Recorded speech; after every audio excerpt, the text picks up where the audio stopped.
let's move on to Capitol Hill, though, because we've now got the news this week that South Dakota Senator John Thune will become the new Senate Majority Leader of the Republicans. Now, for our viewers here in Australia, it's important to note that after the January 6th riots in 2021, Thune said that Trump's actions were inexcusable, and he was also the first member of the Republican congressional leadership to call on Trump to withdraw in 2016 after the infamous Access Hollywood tape that was made public.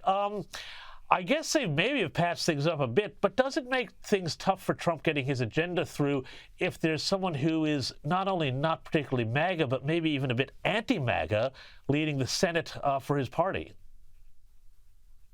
Well, it's an interesting question, James.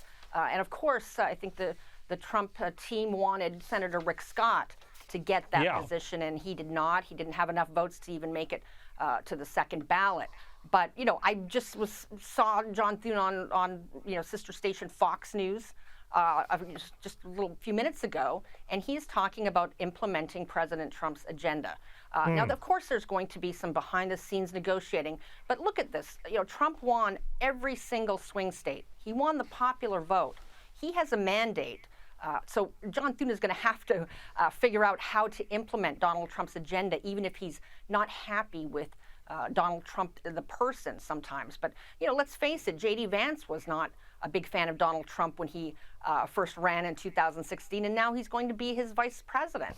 So I think there'll be a lot of, turning around. We've already seen, some people who have criticized Trump now say they're going to be working very hard to put that America First agenda to work. And I think, well, you have more than half of American voters. They voted for that. What else can John Thune and other Republicans like him do?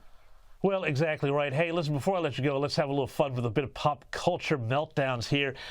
We all know about what's been going on at Disney for quite some time. They've been on a remarkable downward trajectory. This week, Snow White actress Rachel Zegler went full TDS on Instagram, saying that Trump represented another 4 years of hatred, leading us towards a world I do not want to live in, leading us towards a world that is fearful. And she went further, saying that more than anything, anyone who voted for Trump and Trump himself should never know peace. More of the tolerant left in action, it would seem. Yeah, James, I love these meltdowns because we're really seeing what people are really like, and they're letting the world know.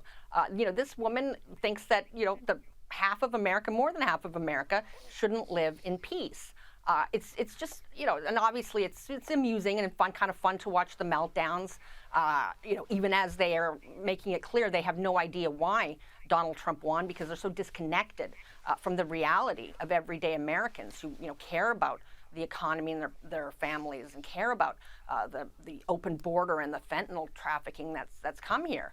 And so it'll be an interesting question whether Disney does anything to her, because of course, if in the past, if someone's been a Donald Trump supporter, they have had some major problems in Hollywood. Oh yeah, even getting fired.